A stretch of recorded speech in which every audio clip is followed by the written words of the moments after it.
everyone, welcome back. I'm Domingos. I'm also called DMA and appreciate when I'm called DMA. Today we have this integral to solve. Please, let's solve together and have fun. We have integral of cos to the power cos x plus 1 times tan x times 1 plus ln of cos of x dx. Okay, in this integral, first approach that we will apply is by letting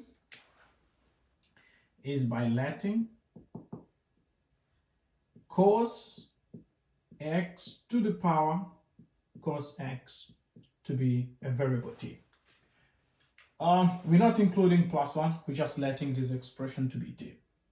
And the second, we can apply natural logarithm both sides. So if we apply natural logarithm both sides, we're going to have ln of cos of x to the power cos of x equal to ln of t. Its exponent of the argument, logarithms rules, allows us to send this exponent at the back multiplying the log. So we have cos of x times ln of cos of x equal to ln of t. Now here, we can differentiate both sides. Differentiating the side, this is a product rule, so we will apply product rule. So we will have the first one derivating times the second one not derivating. And the derivative of cos is minus sine. So we're going to have minus sine x times the second one not derivating. Plus, now this one does not derivate, now we only derivate the second one. The derivative of ln, we know that it's the derivative of the argument over the argument not derivating. Equal to the derivative of ln is 1 over t, so dt over t. Now we're going to have minus sine x ln of cos x plus, these they can simplify, cos and cos. The derivative of cos will be negative sine. So we're going to have minus sine x. We can close it, dx equal dt over t.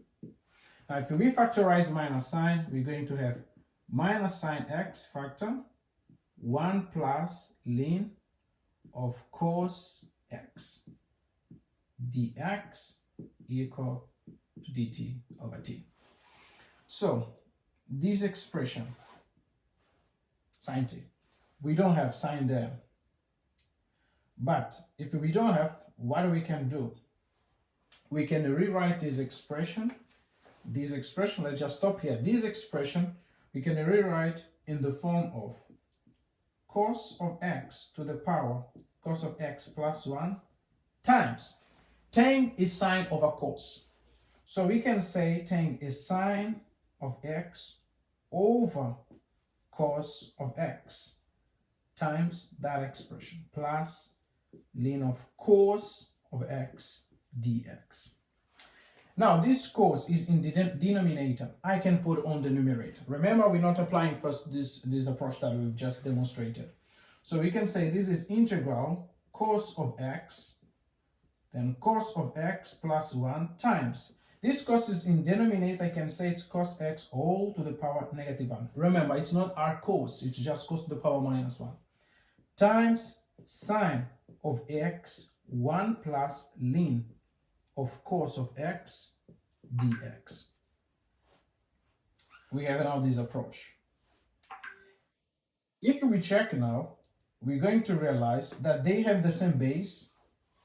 So they multiplying, we can add the exponent. So this one and this one will cancel out. So if they will cancel out, then what are we going to have? It is integral.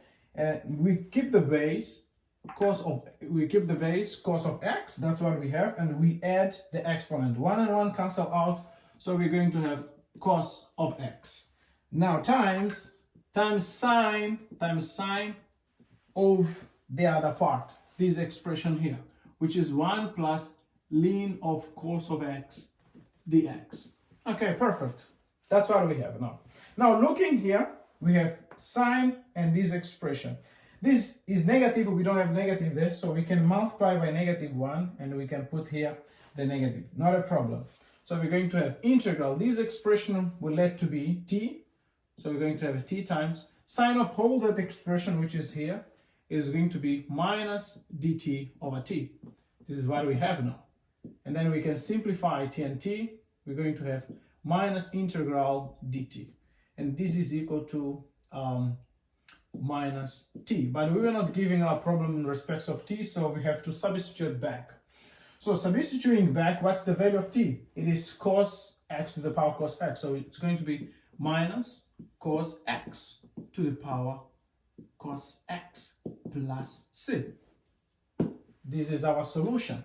So that is the solution of this given integral.